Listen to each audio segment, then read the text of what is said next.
Crime stories are popular news stories. Audiences like them.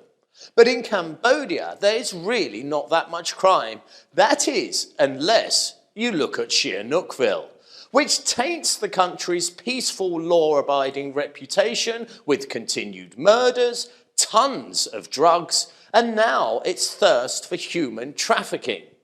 But the Cambodian government is losing its patience.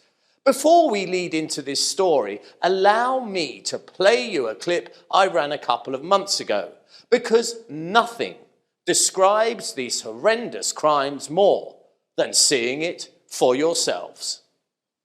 This first boy looks just 16 years of age, and he, like all the others, is kicked and beaten violently. They live in a world of complete and total fear, often handcuffed whilst they are beaten. It is of unspeakable cruelty that these gangs are allowed to get away with this, and this level of depravity continues on and on and on.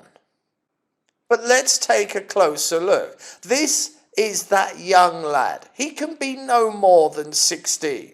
And in this still frame, we can clearly see he has been handcuffed.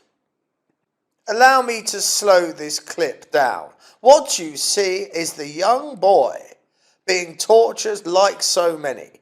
See these sparks appearing on the screen now? Well, that is electricity. They are being hit by cattle prods. This man is tied to a bedpost. It is quite simply absurd that this kind of treatment is reported again and again and again, and it still continues. Casino operators in Pria Sihanouk province have been described as being uncooperative and ungovernable by outright refusing to obey the rules and regulations of the local administration. Some casinos are even hiding their ownership and contact details, making it very difficult to determine who is actually in charge.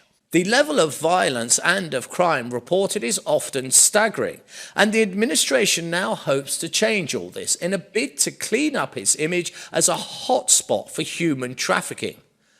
The governor issued a notice saying, "Casino owners are no longer allowed to keep the passports or working permits of any of their staff, and they are no longer allowed to hide their location or operations with high fences."